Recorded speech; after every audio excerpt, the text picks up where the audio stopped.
So good afternoon, everyone. Thank you so much for joining our session today. This is called Visualizing Your Course Level Data using EAC. I'm so pleased to have Dr. Ruth Newberry, Director of Institutional Effectiveness and Portfolio Manager for Global Professional Services. And this session is really about unlocking the full potential of your Ultra courses with EAC, the ultimate course reporting tool. You can analyze rubrics and exams and gain valuable insights into student performance. This is the first of our series of 3. And now let's go over the agenda for today. So we'll do some introductions with Dr. Rebecca Graham, as well as Fatma El-Shabakshi, and of course, Dr. Ruth Newberry, and an introduction to EAC software as a course reporting tool. We do love questions, interaction, so feel free to go ahead, put any questions in the chat box or just unmute. And with that, I'll hand it off to Dr. Rebecca Graham. Thank you so much. Thanks, David. Hi, everyone. Thanks for joining us today.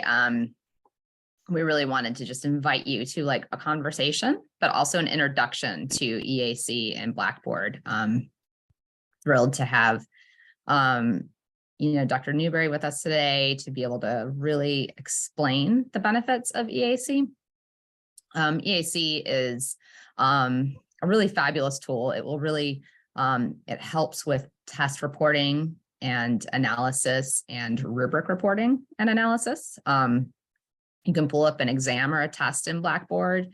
You can pull up a rubric that is linked to an assignment in Blackboard, and EAC will help you determine where students are succeeding and where they may need some more support in their learning. EAC can also magically help to determine a rubric's reliability, which is really cool. You can look at certain rubric criterion lines and say, this line looks a little shaky. We might need to revisit this, or maybe we need to calibrate this rubric more tightly with the faculty who are using it across courses.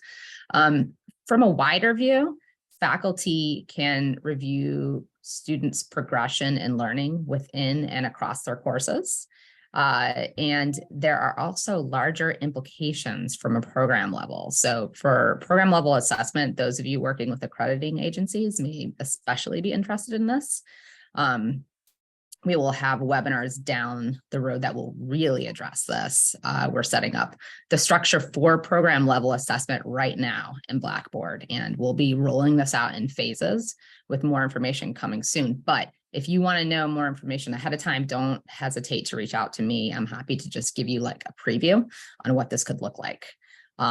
So, don't hesitate to ask any questions as we roll through this. I have to say from an assessment standpoint, from the faculty level all the way up to the institutional level, this is a really, really awesome tool. It's going to give you the opportunity to really dig into how your students are learning across student learning outcomes at the course level, all the way up to the institutional goal level. And it will give you tight, quick, immediate, precise data visualizations and reporting that you no longer have to crunch on your own or rely on other platforms necessarily. So this is an exciting move from those of us who are assessment/data geeks. So with that, I will turn it over to Dr. Newberry, and thanks all of you for joining us today. Well, thank you. I'm really happy to be here and excited to share with you, the UDC faculty, what I've been sharing with Fatma and David and Rebecca in the use of EAC. As Rebecca mentioned, really what we're going to do today is maybe step 1, and that is thinking of the EAC, which stands for Educational Assessment Corporation, as the bottom or the first stepping stone to then getting into program accreditor and institutional level assessment.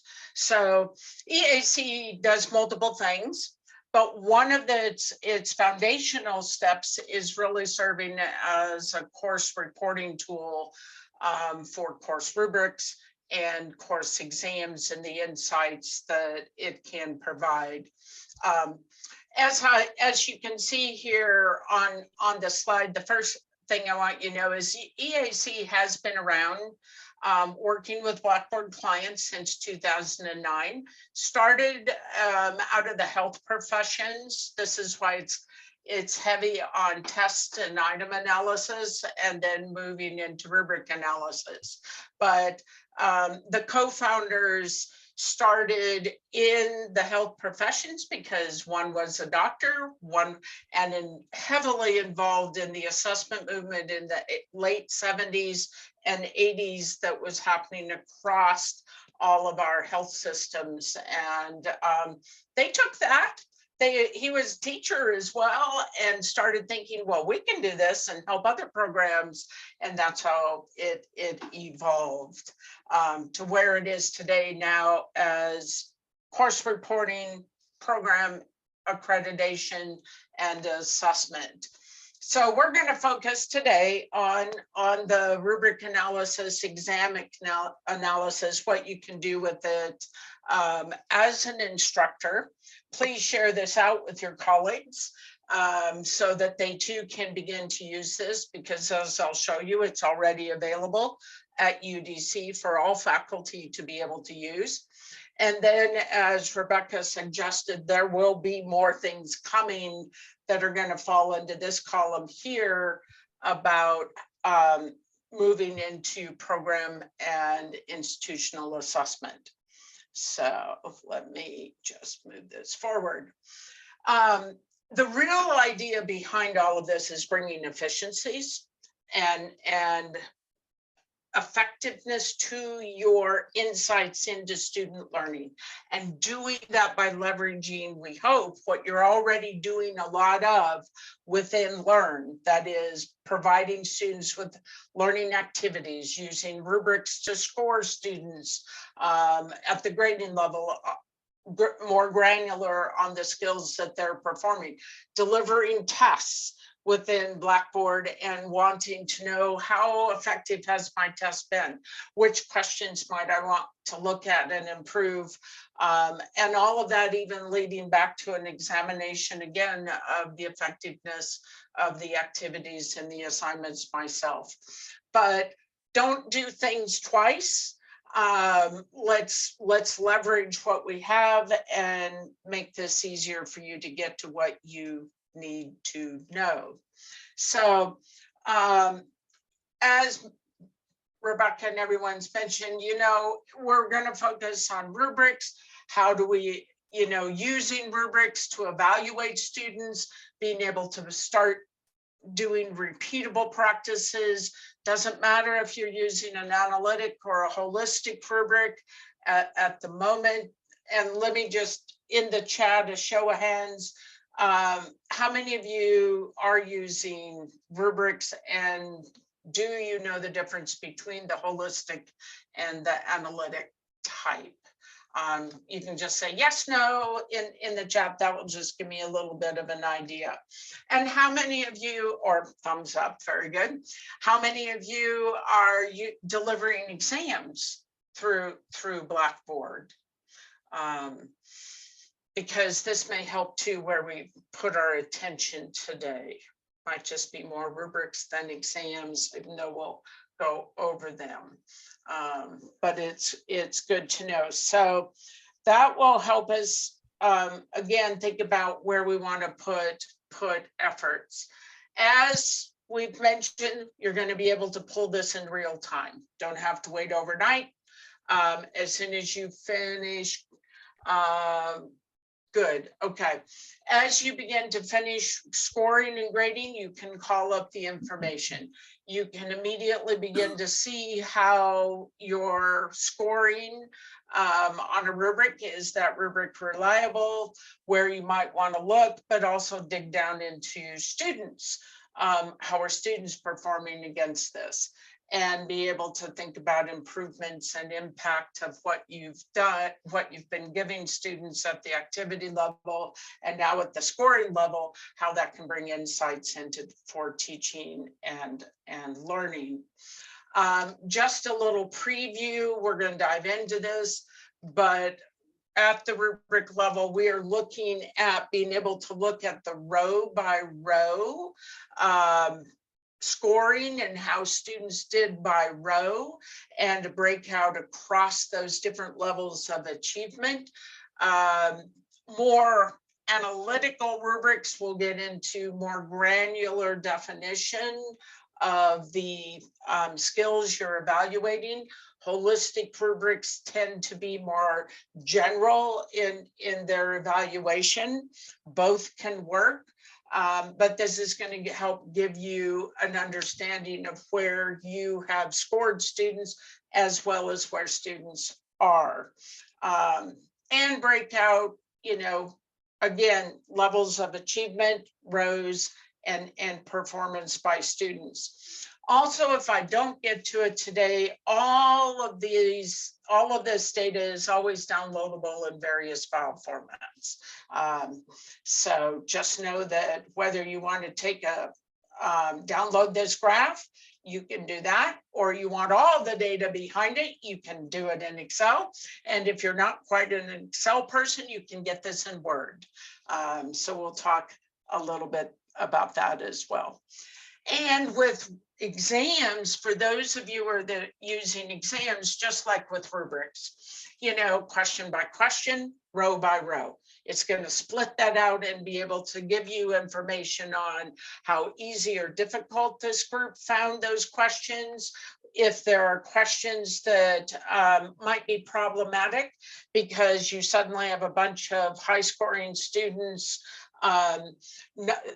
guessing and getting it wrong, or low scoring students guessing and getting it right. So EAC uses algorithms behind the scenes, standard assessment algorithms, to help pull out questions like that, so that you can take a look and see, is it the question? Is it the responses? Is it students not really knowing the concepts within the course? So that's where a lot of terminology comes in here. We have a cheat sheet that we will be able to provide to help explain some of these terms. And for what I find increasingly for high stakes exams, students don't always get the exams back, but you want to pull them in or talk to them about how they have scored. We can actually print out the exam for you to do that.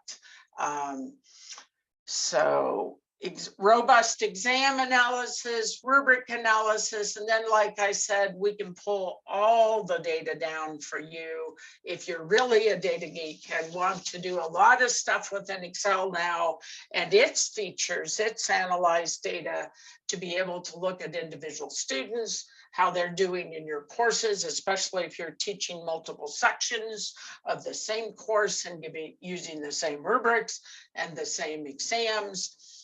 Being able to really look at this by all the way down to the individual student performance level.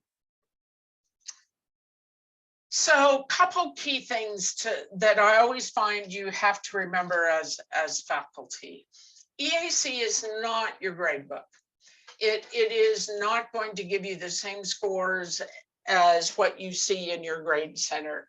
Your Learn Grade Center is using rubrics that you've given point values to rows. You may have weighted rows, all of that, or exams where, certain set of questions are worth 2 points and then some are worth 5 points and so forth. So rubrics and exams in the course, when you score them, produce a score in the grade book.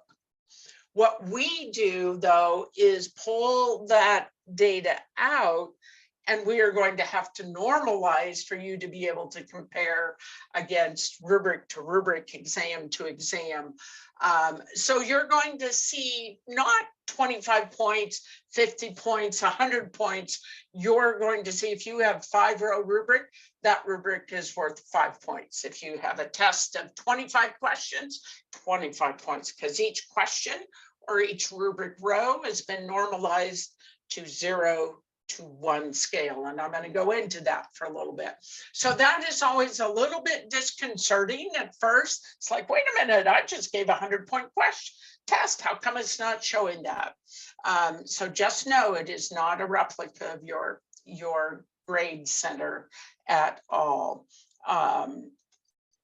To explain that a little better, so for rubrics, again, for us to use statistical analysis to really look at, and what EAC is trying to do is to help you understand, has your rubric or your test truly differentiated learners? So is it helping you identify those students who are not performing well, do not know the material, from those students that do? So to be able to do this, we're not looking at weighting any rows or questions, but again, looking at, for a rubric, every row is being scored or thought of on as 1 point or 0.1. So you will see in the values a 0.1, a 0.25, a 0.75, and a 1. All this means is that no matter what you are doing up here at the grading level, we are transferring it into values that are on that 0 to 1 scale. Okay, so 5-row rubric, 5 points. And then based upon row by row, you're going to see values like this as you look at the distribution of where students fall, and that distribution gives you an overall range or performance value. This allows us to really think about how many students are falling in each one of these columns, and being able to do that across your courses and sections. Any question on this part? Everyone good? I'm seeing head shake, thumbs up. Okay. So same kind of principle for when you build this. You can see here it is in Learn. This is my grading. And then these are now my statistics. So again, may have gotten 18 points, but we're going to start seeing, no, that was a 5-row rubric. Here are my high to low scores. Here are the actual scores per row. So again, just remember, what you see in the grade center is what the rubric produced for the grade, what your students see. What we see here is how the rubric performed and how you scored students given that criteria. Thus the different views. I'm going to skip over that one. For exams, it's the same principle. We have a question. That question is either right, so it's 1 point, or incorrect, 0, or if you give partial credit, somewhere in between that. So we may have 25 question exam, could be 100 points in your grade book, but again, it's going to be 25 within the EAC reporting. And again, what we're looking at really is not a total, but how many students got it correct, how many students got it wrong, or in between. And then this way we can start to look at exams across different courses and sections, and later start aligning to learning outcomes, those rows and exam questions. So just, don't just understand that the values are a little different from what you see in EAC and what's in your grade book. What we are doing is really just extracting from the question or the row, what you marked as correct. And then while students see their score, we're looking at how many got it correct, how many got it incorrect, and what their answer choices were, so that, again, you might be able to tell if we had a lot more scores here, are students choosing a particular answer because maybe it's confusing, or they really do not understand the concept. And that's where being able to look right down to the individual student and what they may have selected becomes very helpful. And again, as we break this down question by question, just like we did row by row, and individual students, then everything is able to be compared across courses and sections. So I want to stop just for a moment, and you have a choice. If you have more than one screen or can manage 2 windows on one computer screen, you can certainly log in to your UDC Blackboard and kind of follow along if you'd like, or just watch. I'm going to turn off my video here in a minute because of the bandwidth, and I'm going to jump to UDC, and then we're just going to go through a demonstration of each of these. How do I get to EAC? How do I run reports? What are some of the report basics to think about and look at, and then help, how to start getting help. I can see the chat. I do have 2 windows, so I can see the chat as I go. You are more than welcome, since we have such a small group, to just jump on the mic and say, stop, I have a question, or put a question in the chat, and I will jump in. So I'm going to stop the share, reshare my window, stop my video so that we don't suddenly like start crawling, reshare, and let me know if you see this. So this is your server, UDC, and where you will go when you log in, you'll see your menu over here to the left. And what you want to begin to look at is the tools. So you're going to see a tools area, and here's all the tools at UDC. And what we would begin to find is this little icon here. So everyone can see this now. Like I said, it is fully available to anyone at UDC to use. We're gonna click on this, and I know it jumped really quickly, but there you will first see, oh, you need to allow pop-ups. Whether you are using Chrome, which means you're going to get a little red dot up here in this side, or you're using Firefox, and it's going to give you a little message up here. But once you allow the pop-up to happen, then every time you click on this, it'll just open as it did for me. And when it initially opens, and I'm going to jump here for a moment, I'm going to minimize that, come over here. So when it opens, you should see a frame that looks much like this: tests, rubrics, goals, settings, date range, a little go, and then this list frame.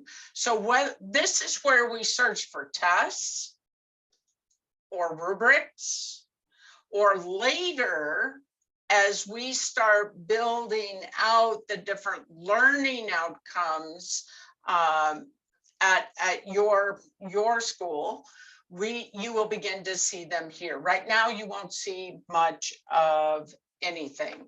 Now, settings. Settings right now include a language between Spanish and English. So if you want to practice your Spanish, you could make everything appear in Spanish, but usually the default. And then the orientation. So it defaults to landscape to give you the most space, but if for some reason you want to look at this on your iPad, which you could do, or you have a small laptop, you can change this to portrait, so it will default to that view. Otherwise, leave it set as is. Now, what we're going to concentrate on are tests and rubrics. The opening screen is nothing else than a search screen. So if you're following along, what I would have you do and what you would need to think about is this date range here. We default back 1 week just to make this efficient and not have a lot of data coming in, or you're waiting for data to come in. It is pulling data directly out of the Learn environment. So it's about your computer speed and your connection to UDC's environment. So if it's slow, it's more about your laptop and computer being slow than it is about the software or the tool. Now, what I always suggest is right now, if you were doing this, I would tell you to go back maybe to fall semester to pull some data. So you could open up the calendar. It's February. You could click here, scroll up just a bit, go to August 1st, and click go, and you might begin to see a list of all the rubrics that you have created and learned and scored. So for my demonstration though, I'm going to go back a little longer, and this is the thing, you can go back to the point at which your courses still live on the UDC system. So I'm going to click go. And you can see I now have a list of all the rubrics that I've scored or used as an instructor on the system. It all pertains to the date range and the scoring of a rubric. You will not see rubrics that have not been scored. So if rubrics are sitting in your rubric area unscored, you will not see them here. But as soon as they get scored, you will see them. Now, at this point, I can see my list. This is my rubric names, the names I've given them. These are the grade center names that they are attached to. These are the courses that I'm teaching that are being used, my course IDs, and the date in which I started to score them, and then me as the instructor. And I'm if you recognize this name, you're probably a lit major, but I'm going to be Flem Snopes today, William Faulkner character. Now, from this point, what I can do is if I have rubrics that are the same rubrics, I've used them more than once, I can check the box and it's going to collect them, and I can click this little arrow. It's going to open up another screen and I will be able to look at that rubric. If I should want just to look at one of my rubrics, not both of them, I can uncheck, click this, and it will open up just that rubric. If I want to look at, again, another rubric, you can see I've only used it once. It's going to allow me here to do that. Click the box, check this, open the rubric.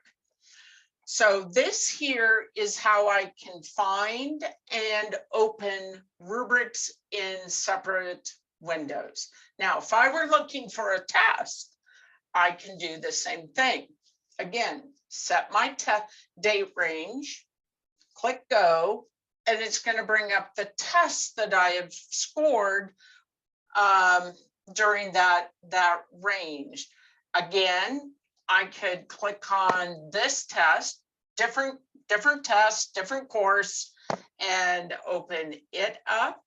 Or if I use exams in multiple sections, then I can aggregate those and open those up together. Now, a couple things to know in this. So first, this little I over here tells you about different search methods.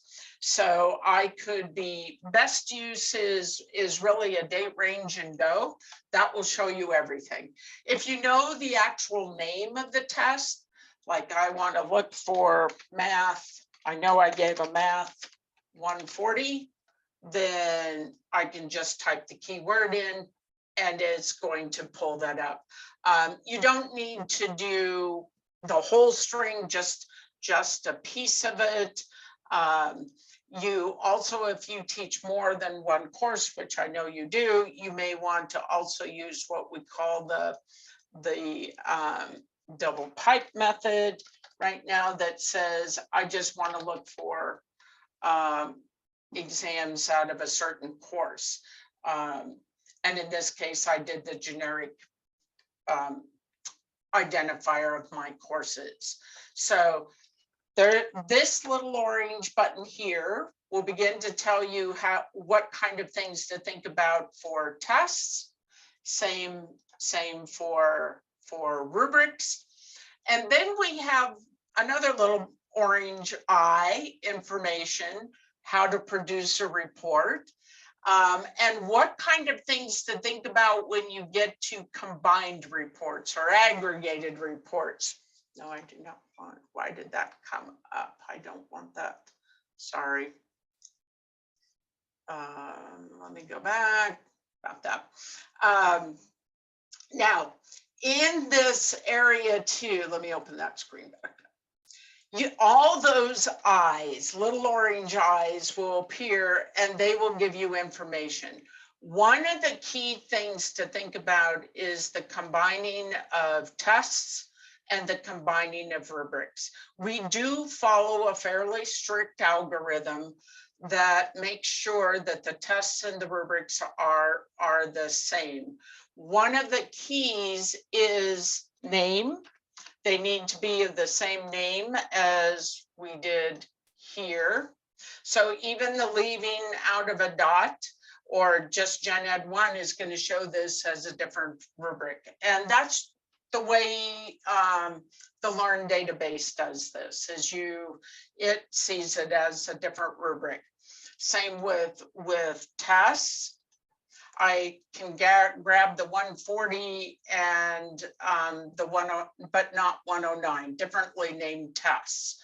Now, beyond the name, it's then the actual framework of the test or the rubric. So when I combined my rubrics up here, I know not only is the name the same, exactly same rows being used, and exactly same named levels of achievement. So in essence, that rubric has been copied exactly as is across multiple sections.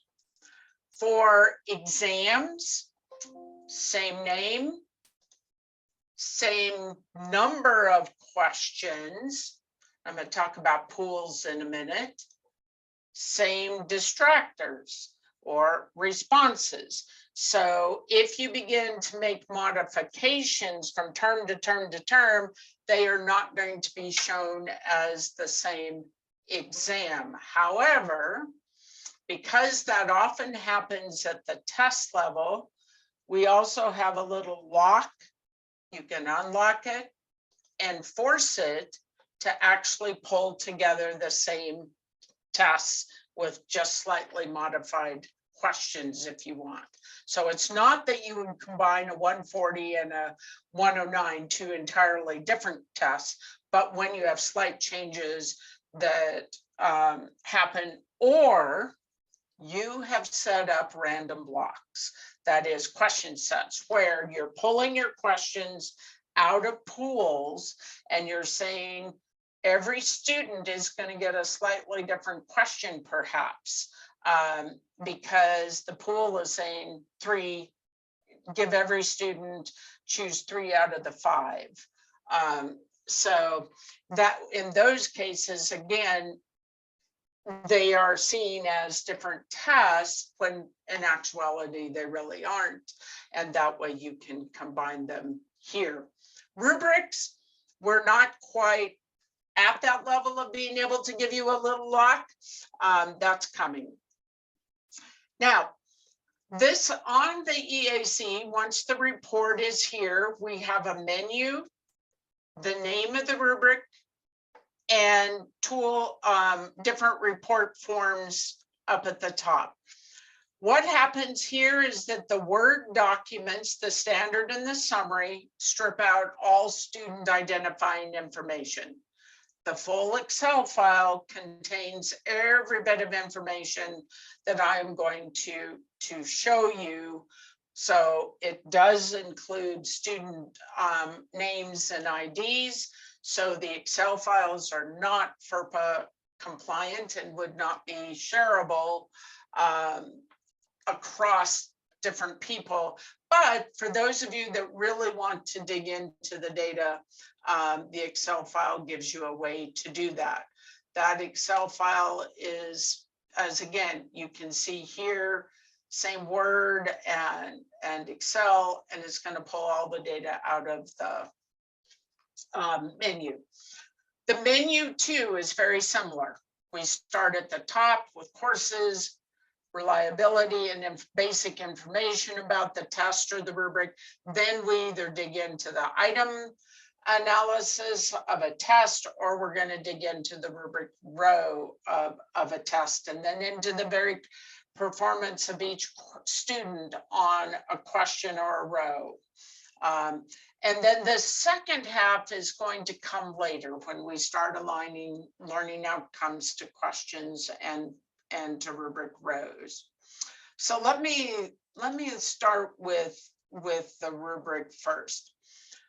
Most of you are going to probably have multiple sections, and you're using the same rubrics or same exams across them. So we always start with courses included. In this case, I have 2 of my courses showing. I can see the number of enrollment and evaluations. In this case, I've multiple times a student in their evaluation. So 400% is why it's showing as the amount or percentage of students evaluated, where here I have 7 enrolled, but I've only scored 4. So 54% have been evaluated. And this is used primarily just to give you a sense, like I've not finished perhaps scoring this, or 3 students did not submit their work. Then more important is the pass and the pass percentage. That plays into this target. You think of a target again on a 0 to 1 scale. And in grading, you might think we have defaulted to the passing rate typically of most schools, which is a 60% or a D. What you will want to consider is, what do you want to say is that mark between what is acceptable work and what is not acceptable work. So in this case, I might want to say for my students, I'm looking at a mid C range as satisfactory above, unsatisfactory below. Now, when we do that, what happens is this pass rate then is looking at the number of evaluations and what percentage of that group has met your target. If I make this even higher, then you can see where these numbers start to change. Now, I can look, once we set the target, I'm gonna leave it at a 0.75. We can now begin to look at the summary statistics. This, if you just click on the words, it will make that the focus. Whatever you've selected is the focus of the screen. If you click the plus, then it's more scrolling. But if you want to see multiple things, if I want to look at, pop something out and have it here while I look at this, you can do that as well by clicking on this little icon here. This across every blue band. So every one of the menu items will start with a blue band. This gives you the download options for just the information within that screen. Now, summary statistics is that high level overview. We have 8 students that have been scored. We have 5 rows in this rubric. Multiply those, that's the possible number of items scored. If I skip a student or skip a row with a student, then I'm going to see a difference here. Here's my pass and percentage rate. And then here's where we start getting into the normalization again. 5 rows, the highest score is a 4.75.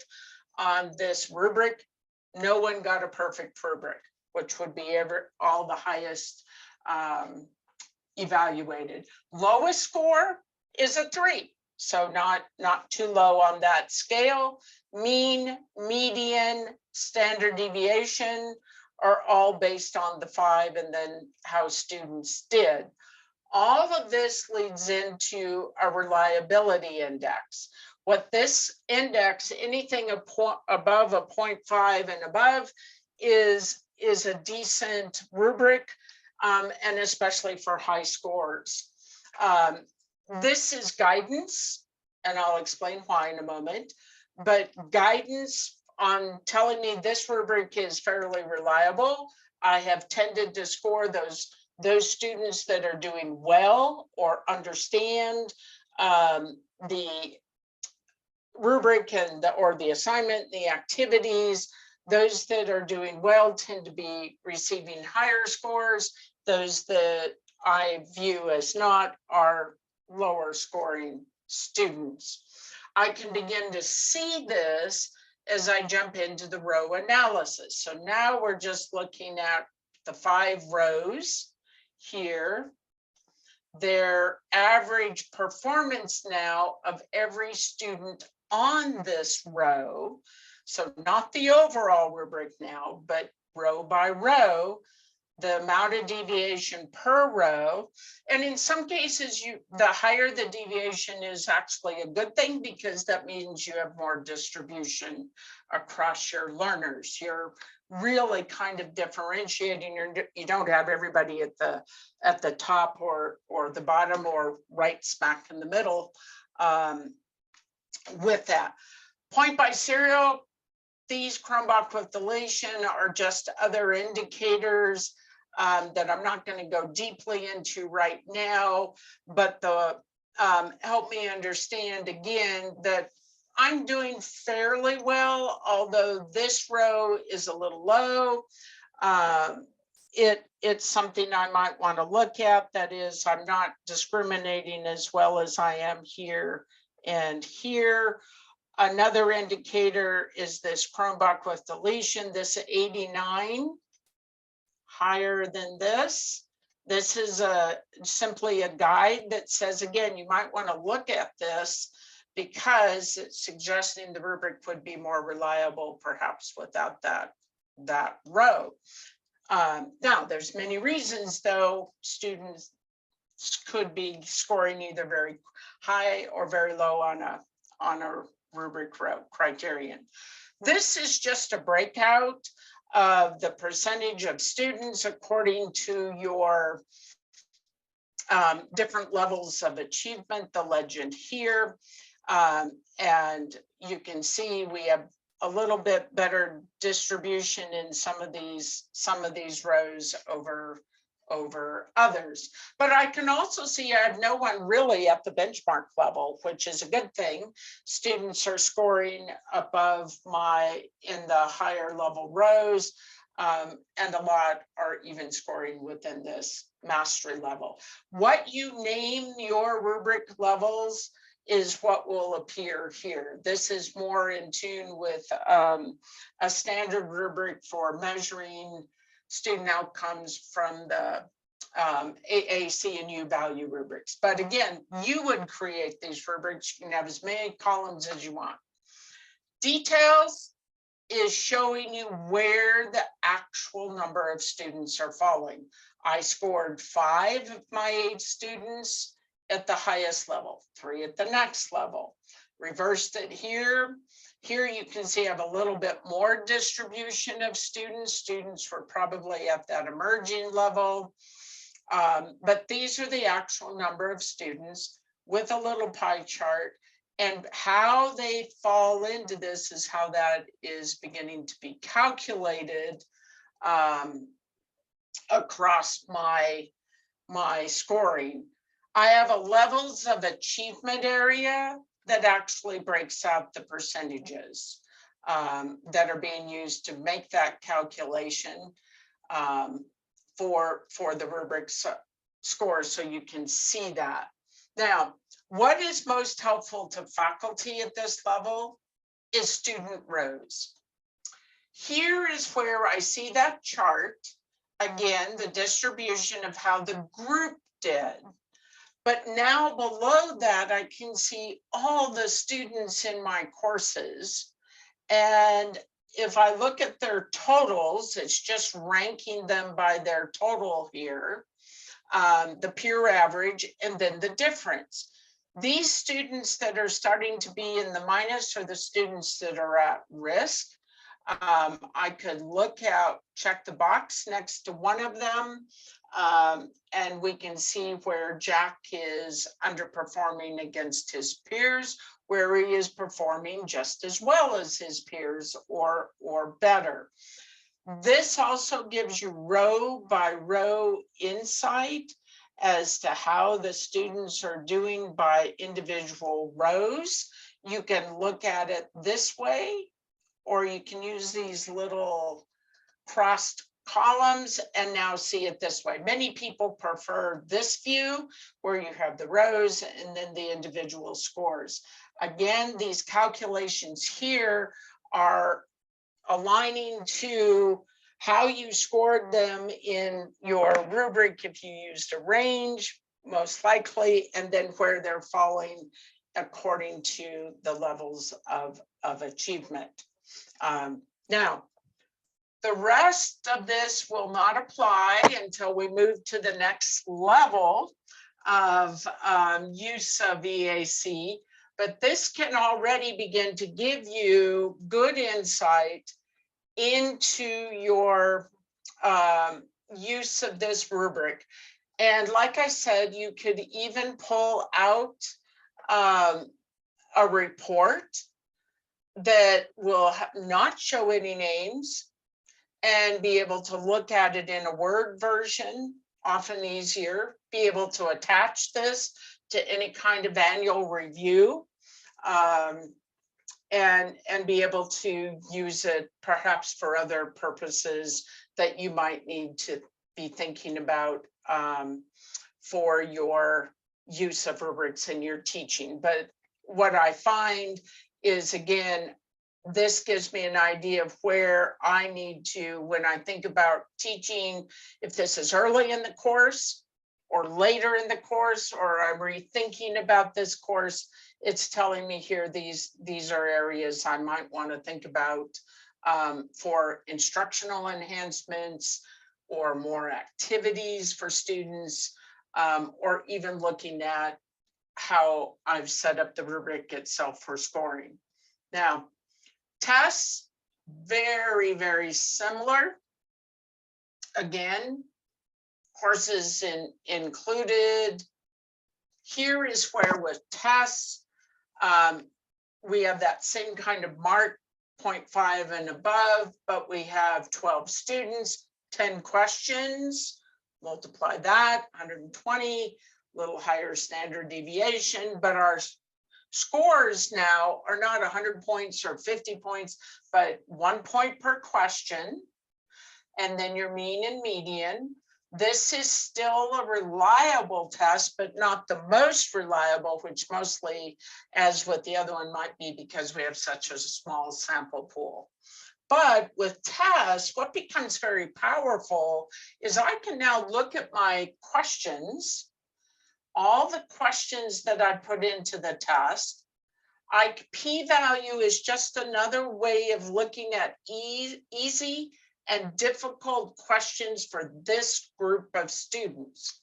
If I click on it, anything below a 0.5 is really kind of a hard question. 0.5 to about a 0.8 is medium, easy, sort of hard questions. And then anything above that starts to get to be really almost everyone's getting it right. So here at the 1, everyone answered correctly. Here at the lower level, we have quite a few students that are not. The green is these questions are discriminating well.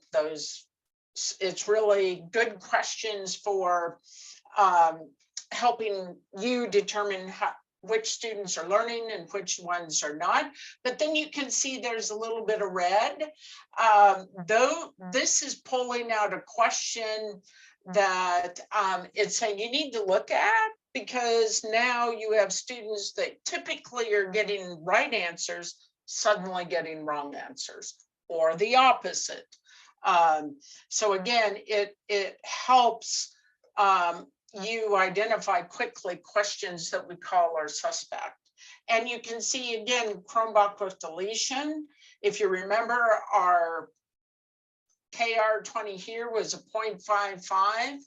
This one here is the only one that is really significantly above that. Again, it's saying this test would be better without this question.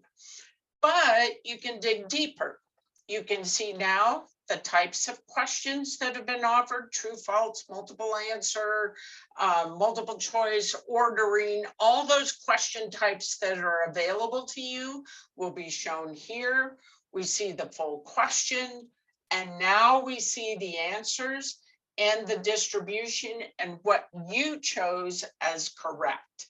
So all 12 got that one right.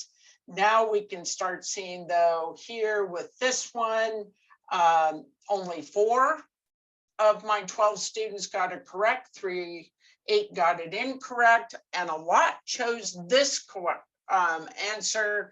This is where you can start asking yourself, does this confusing to students? Why might they have chosen this particular response? Is it because they really don't know, or the question is confusing, or the answers are confusing? So we can start getting a deeper look at this information at the question level, question type even, and how they are distributed. Student questions is digging down to the individual student. And again, high score, peer average, the difference, and then question by question. So the 1 is they're getting it all correct.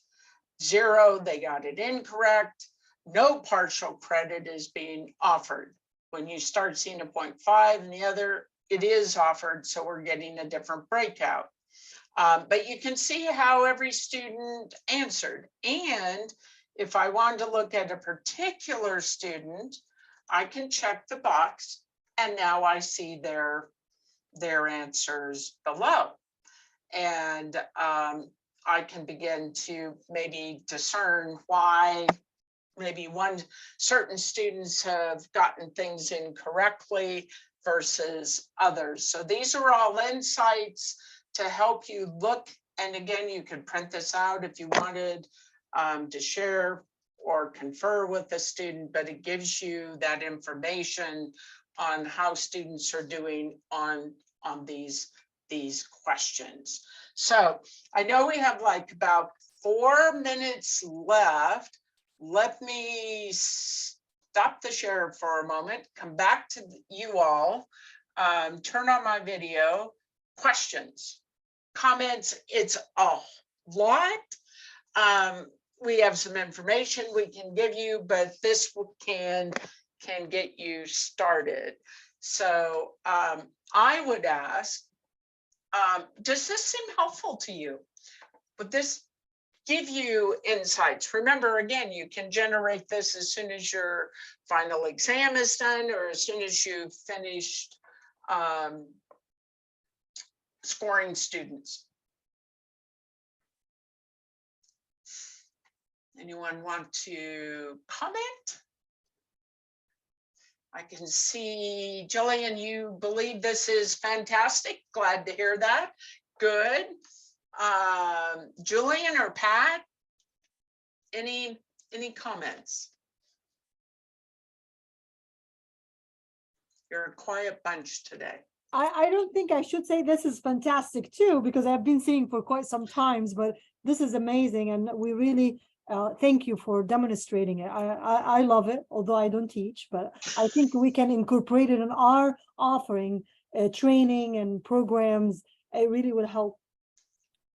Thank you, Dr. Graham, for bringing this to UDC attention. I really appreciate her. You're welcome. Like we said, it is available now to all faculty just right within the tools area. I would say explore, have fun, get back to us with questions. Yeah, let me just double down and say thank you, Ruth, so much for joining us today and walking us through EAC. And Fatma, you know, it's always a pleasure to partner with you and Ruth. So yeah, just for me, the things that stand out is just EAC offers those immediate automatic data visualizations. Let me stress immediate and automatic, right? There's no need to crunch numbers, create charts, conduct any like analysis. The analysis is done for you and you can like then, you know, do your own obviously additional analysis, but like this, the immediate analysis is there and you do your interpretation. Everything's done for you in the system. And, you know, it just really gives you an understanding of like where students are succeeding and where they may need a little bit of support. You know, we hope that this brings you a little closer to just students in their overall learning. And, you know, where perhaps, you know, faculty can revisit key assessments to determine if there's any scaffolding needed or whether they can like lift it up and demonstrate where, you know, their course content is really supporting students in their learning. So thanks so much, Ruth, again, and Fatma. It's been a pleasure as always. Hope to see more faces and familiar faces as we go forward. Lots to do here. I know David said he will share the PowerPoint out that we have and the recording. And again, any questions, direct them back to David or Fatma or Rebecca. And again, thank you. I'm gonna go ahead and stop the recording.